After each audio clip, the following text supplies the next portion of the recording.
If suppose I'm running a media consultancy, ஒரு மாதத்திற்கு எந்த முதலீடும் இல்லாமல் ஒரு சின்ன விசிட்டிங் கார்டும் ஒரு லேப்டாப்பும் எனக்கு போதும், சராசரியாக 1.5 லட்ச ரூபா சம்பாதிக்க முடியும். வெறுமன 2D டிசைன்ஸ் பண்ணி. இந்தியாவில் பொருள் ஈட்டுவது வெகு சுலபம். பொருள் ஈட்டுவதற்கும் கலைக்கும் நிறைய வித்தியாசம் இருக்கிறது. பொருள் ஈட்டுவது நம்முடைய அன்றாட தேவைகளை, அடிப்படை வசதிகளை நிறைவு செய்வதற்கு. ஆனால் கலை நம்மளுடைய தூக்கத்தை சதா கெடுத்துக் கொண்டிருக்கும் கேள்விகளுக்கான. அந்த மொபைலை கொஞ்சம் ஆஃப் பண்ணுங்க ப்ளீஸ்.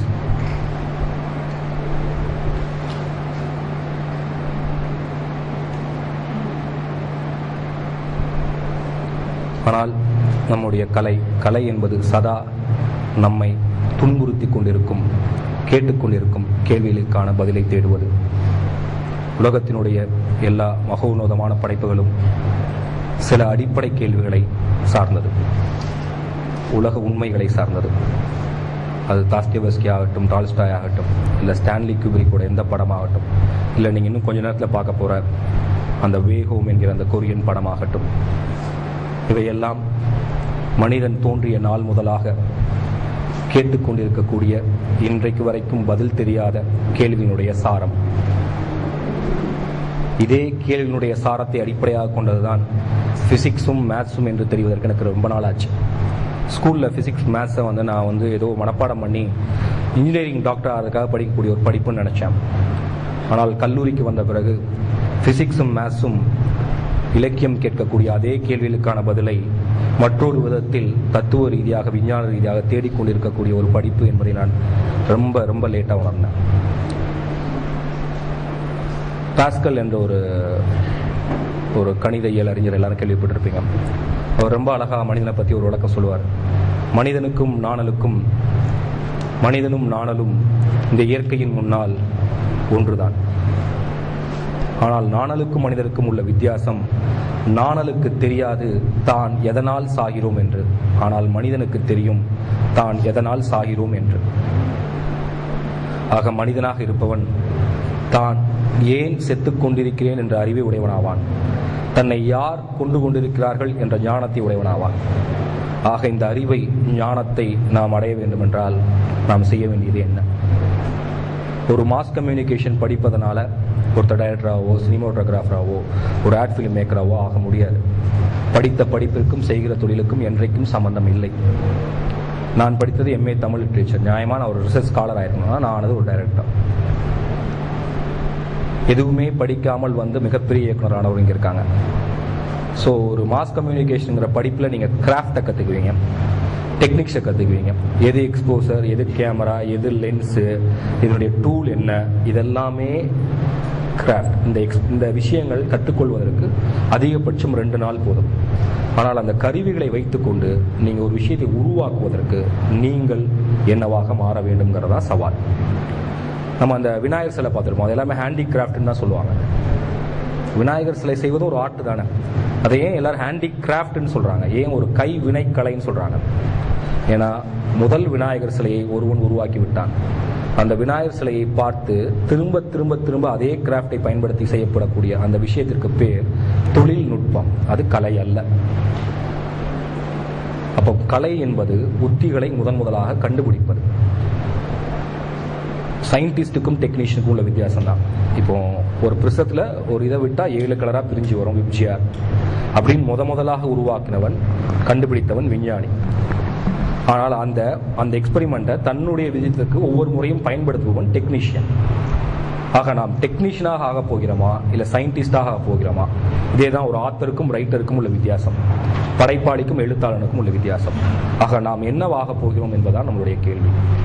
நாம் என்னவாக போகிறோம்? நாம் நிஜமாகவே ஒரு இயக்குனராக வேண்டுமென்றால், ஒரு சிறுகதை ஆசிரியனாக வேண்டுமென்றால், ஓவியனாக வேண்டுமென்றால் நாம் என்ன செய்ய வேண்டும்? நாம் பயணப்பட வேண்டும். நாம் தத்துவம் படித்தாக வேண்டும். நாம் இலக்கியம் படித்தாக வேண்டும். நமக்கு ஓவியம் பற்றும் தெரிந்திருக்க வேண்டும். நமக்கு இன்றைக்கு உலகத்தில் என்ன நடக்கிறது என்பதை பற்றி தெரிந்திருக்க வேண்டும். இந்த மேலே ஒரு செமினார் நடந்துட்டு இருக்கு, குளோபலைசேஷனோட இன்ஃப்ளூயன்ஸ் ஆன் இந்தியன் எக்கானமின்னு சொல்லி. என்னுடைய படம் அதை பற்றி தான். கற்றது தமிழ்ங்கிற படம் இந்த உலகமயமாக்கலினால் எனக்கும் என் சக மனிதனுக்கும் எந்த மாதிரியான அவஸ்தை நடந்து கொண்டிருக்கிறது என்பதை பற்றியான ஒரு படம். ஆக ஒரு திரைப்பட கலைஞனாவது என்பது தொழில்நுட்ப அறிவை நீங்கள் வளர்த்து கொள்வதில் அல்ல. உங்கள்கிட்ட கேமராவை பற்றி அறிவு இருக்கணும்னு அவசியம் இல்லை. உங்களுக்கு ஒரு ஷாட் எப்படி எடுக்கணும்னு தெரியணும்னு அவசியம் இல்லை. உங்களுக்கு டப்பிங்னா என்னென்னு தெரியணும்னு அவசியம் இல்லை. உங்களுக்கு எடிட்டிங்னா என்னென்னு தெரியணும்னு அவசியம் இல்லை. இவை எல்லாவற்றையும் நீங்கள் விலை கொடுத்து அந்த டெக்னீஷியனை வாங்கி உங்களுக்கு என்ன தேவையோ அதை உருவாக்கி கொள்ளலாம். ஆனால் இந்த சினிமோட்டோகிராஃபருக்கும் இந்த எடிட்டருக்கும் அந்த ஆர்ட் டைரக்டருக்கும் அவங்களுக்கெல்லாம் ஃபீட் பண்ண வேண்டிய, அவர்களுக்கெல்லாம் கொடுக்க வேண்டிய அந்த மூலம் ஒரு இயக்குனருடையது, ஒரு கலைஞனுடையது. அது கலை. ஆக ஒரு கலைஞன் என்பவன் உருவாக்கக்கூடியவன். அவன் உருவாக்குவதுங்கிறது ஒரு பிரம்மா மாதிரி இல்லை, தானாலாம் வர்றதில்லை. அதற்கு ஒரு ப்ராக்டிஸ் இருக்குது. அதை நம்ம ரொம்ப பெருசாக தவம் அப்படின்லாம் சொல்ல வேண்டாம். அதற்குன்னு ஒரு அப்ரோச் இருக்குது, அதற்குன்னு சில படிப்புகள் இருக்குது. ஒரு நல்ல வாசகனாளர் தான் நல்ல படைப்பாளனாக மாற முடியும். ஆக நான் உங்கள்கிட்ட சொல்கிறதெல்லாம் என்னென்னா, உங்களுக்கு எந்த ஃபீல்டில் சாதிக்கணும்னு நீங்கள் நினச்சாலும் அடிப்படையான சில விஷயங்களை நீங்கள் கற்றுக்கொண்டாக வேண்டும். ஒன்று, பயணம் செய்வது. 2, சக மனிதர்களை நேசத்தோடும் அன்போடும் பாவிப்பது. அவருடைய பிரச்சனையை காது கொடுத்து கேட்பது, அவர்களை புரிந்து கொள்வது, ஒவ்வொருவரின் பிரச்சனையும் அவர்களுடைய பாயிண்ட் ஆஃப் வியூவிலிருந்து புரிந்து கொள்வது, புத்தகங்கள் படிப்பது, இலக்கியங்களை உள்வாங்கிக் கொள்வது, சகல துறைகளிலும் உங்களுடைய அறிவை வளர்த்துக் கொள்வது.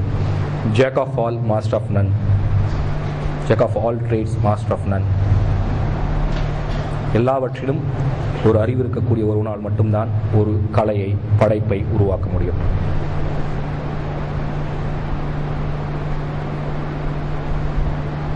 இதை தாண்டி நான் உங்கள்கிட்ட எப்படி எனக்கு சொல்கிறதுன்னு தெரியல. ஏன்னா நான் ஒரு விரிவுரையாளனோ ஒரு பேச்சாளனோ இல்லை. உங்கள்கிட்ட கம்யூனிகேட் பண்ணுறக்கூடிய அளவுக்கு நான் எனக்கு தெரிந்த வரைக்கும் என்னால் எவ்வளோ எளிமையாக சொல்ல முடியுமோ அவ்வளோ எளிமையாக சொல்ல முயற்சிச்சிருக்கேன். உங்கள்கிட்ட முழுமையாக சொல்லிட்டேன்னா எனக்கு தெரியல. அதுக்கப்புறம் நீங்கள் கேள்வி கேளுங்க. ஆனால் நான் எனக்கு தெரிஞ்ச பதில் தான் சொல்ல முடியும். உங்களுக்கு வேண்டிய பதிலை என்னால் சொல்ல முடியாது. ஏன்னா என்றைக்குமே ஒரு கேள்விக்கு ஒரு பதில் கிடையாது. உதாரணத்துக்கு சொல்ல போனால் அந்த பிலிப்பைன்ஸ் நாடோ இந்தோனேஷியா நாடோ, எந்த நாடுன்னு தெரில, அந்த நாட்டில் நிறைய தீவு கூட்டங்களோட எண்ணிக்கை அதிகம். 756 தீவோ என்னமோ. உங்கள் நாட்டில் மொத்தம் எத்தனை தீவுன்னு கேட்டால் அவங்க சொல்லுவாங்க, வெயில் காலத்தில் 756, மழை காலத்தில் 746. ஏன்னா 10 தீவு மூழ்கி போயிடும் மழை வந்துச்சுன்னா. இப்போ என்றைக்கும் ஒரு கேள்விக்கு ஒரு பதில் கிடையாது, பல பதில்கள் உண்டு. ஆக நான் உங்களுக்கு கேள்வி கேட்கறதுக்கு எப்படி சுதந்திரம் இருக்கோ அதே மாதிரி பதில் சொல்வதற்கு எனக்கு சுதந்திரம் இருக்குது. நான் எனக்கு தெரிந்த மொழியில் எனக்கு தெரிந்த விதத்தில் தான் பதில் சொல்ல முடியும். உங்களுடைய பதிலை நான் சொல்ல வேண்டும் என்று நீங்கள் எதிர்பார்க்கக்கூடாது. அதே மாதிரி பதில் தெரிந்த கேள்விகளை கேட்க வேண்டாம். பதில் உங்களுக்கு தெரியும், நான் இதான் சொல்லுவேன்னா அந்த கேள்வியை கேட்க வேண்டாம், தவிர்த்தரலாம். கேட்கலாம். என்ன கேட்கலையா? என்ன கால் வருது? எடுத்து இதெல்லாம் ஒழுங்குமே சிகரெட் பாக்கெட்லாம்.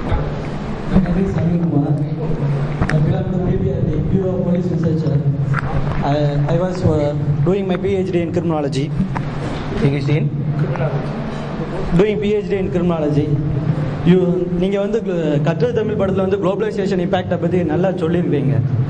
ஏன்னா ஒரு சாதாரண ஒரு ஆர்ட்ஸ் பேக்ரவுண்டு உள்ள ஸ்டூடெண்ட் ஒரு டெக்னாலஜிக்கலாக சவுண்டாக இருக்கிற ஸ்டூடெண்ட் 1 lakh வேணாலும் இவனால் யூட்டிலைஸ் பண்ண திறமை இல்லை. அந்த திறமைகளை நீங்கள் ஒரு ஸ்டூடெண்ட் ஏன் ட்ரக் அடிக்டோட கம்பைன் பண்ணுறீங்க? ஏன்னா இப்போ நவடேஸ் லாஸ்ட் of youngsters turn out to drug addict habit. அதில் லாட்ஸ் ஆஃப் வயலண்ட் கிரைம்ஸ் எல்லாமே இன்க்ளூட் ஆகுது ட்ரக் அடிக்டால தான். நீங்கள் ஏன் அந்த குளோபலைசேஷன் இம்பேக்டை எடுக்காமல் ஏன் ஒரு ட்ரக் அடிக்டாக ஒருத்தரை மாற்றுறீங்க?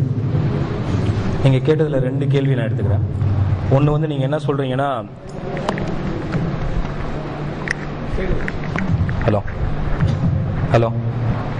ஒன்று நீங்கள் என்ன சொல்கிறீங்கன்னா கலை கல்வி படித்தவங்களால் ஹலோ கேட்குதா? ஓகே. கலைக்கல்வி படித்தவங்களால தொழில்நுட்ப கல்வி படித்தவங்களோட போட்டி போட முடியல. அவங்களுடைய இயலாமை. தொழில்நுட்ப கல்வி படித்தவங்க 1 லட்ச ரூபா சம்பளம் வாங்குறீங்கன்னு ஒரு கருத்து சொன்னீங்க. 1. அப்புறம் 2வது, ஒரு உலகமயமாக்கலின் சிக்கலை பேசக்கூடிய நீங்கள் அந்த கதாநாயகன் ஏன் ஒரு ட்ரக் அடிக்டா இருக்கான்னு ஒரு கேள்வி கேட்டீங்க. இந்த முதல் விஷயம் 1, அந்த 1 லட்ச ரூபா சம்பளம் வாங்குறது அறிவு சார்ந்தது அல்ல. இல்லை, நீங்க சொன்னதுல அதை கேள்வியா சேர்க்கல, நீங்க பேசுறப்ப இந்த விஷயம் சொன்னீங்க. தொழில்நுட்ப கல்வி படித்தவன் 1 லட்சம் ரூபாய் சம்பளம் வாங்குறதுங்கிறது அறிவு சார்ந்தது அல்ல, எந்த நாட்டில் வேலை செய்கிறான் என்பதை பற்றியது. சென்னையில் இருந்து கொண்டு